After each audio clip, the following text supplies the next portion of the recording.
Chapitre 1 La République et la citoyenneté. Grand 1 Les valeurs, les principes et les symboles de la République. Nous allons voir en premier les symboles de la République. Donc on peut en comptabiliser 8, dont certains sont plus importants que les autres. Alors en premier la fête nationale, qui est le 14 juillet, en référence à la fête de la Fédération du 14 juillet 1790, et qui faisait elle-même référence à la prise de la Bastille du 14 juillet 1789. En 2, nous avons l'hymne, donc la Marseillaise, écrite par Rouget de Lisle en 1792 et qui signifie la défense de la patrie et de la République.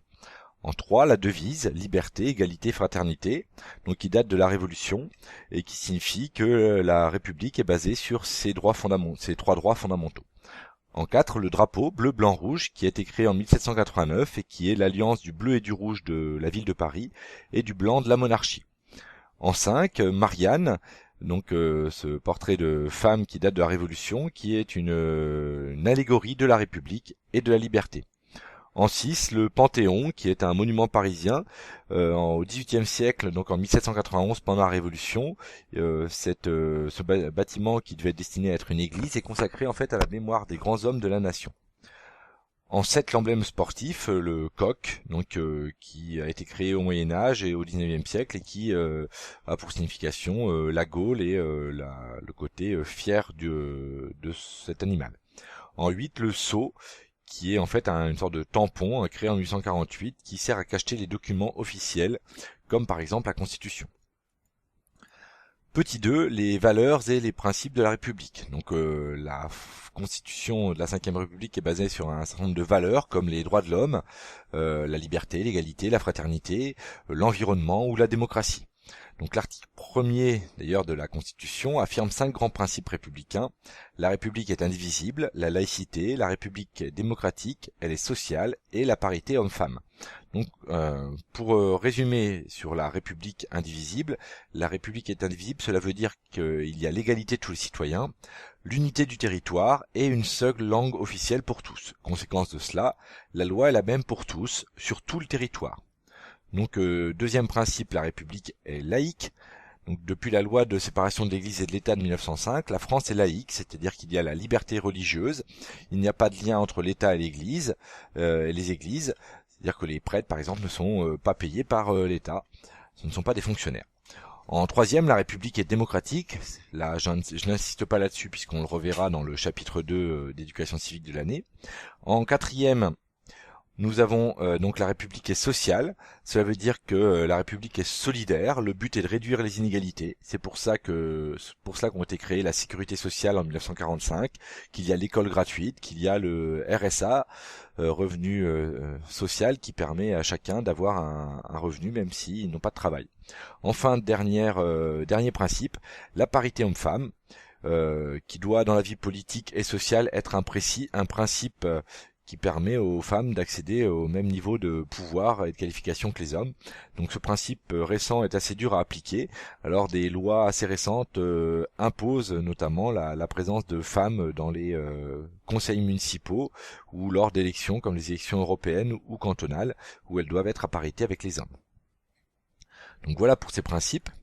Grand 2, nationalité et citoyenneté. Petit 1, la nationalité française. Donc d'après la loi de 1998, on peut obtenir la nationalité française de plusieurs manières. Donc automatiquement, à la naissance, avec ce qu'on appelle le droit du sang.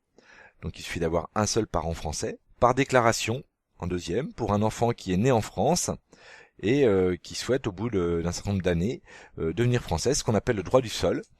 Par déclaration, donc après 4 ans de mariage, ou par naturalisation. C'est-à-dire des étrangers qui vivent en France depuis longtemps et qui émettent le souhait de devenir français. Donc petit 2, la citoyenneté française. Être citoyen français, c'est avoir des droits mais aussi des devoirs. Donc pour être citoyen français, il faut déjà avoir la nationalité française, avoir 18 ans et jouir de ses droits civils et politiques, c'est-à-dire ne pas avoir été condamné à une peine de prison ou une peine qui interdit de se présenter aux élections ou d'être élu. Donc les droits des Français peuvent se diviser en 3 parties. Tout d'abord, il y a les droits politiques, le droit de vote ou le droit de se présenter aux élections, les droits civils, comme la liberté d'expression, la liberté de circulation, le droit à la vie privée, c'est pas mal, les droits sociaux, comme le droit à l'instruction ou le droit à la santé, Alors il y a également des devoirs, comme celui de payer ses impôts, de respecter les lois, de faire preuve de civisme, c'est-à-dire respecter les autres citoyens, se comporter en bon citoyen, mais enfin, pour terminer, le devoir de défendre son pays. Alors petit 3, la citoyenneté européenne. En effet, les citoyens français sont également citoyens européens, puisque être citoyen européen, c'est être citoyen dans un des 28 États de l'Union européenne.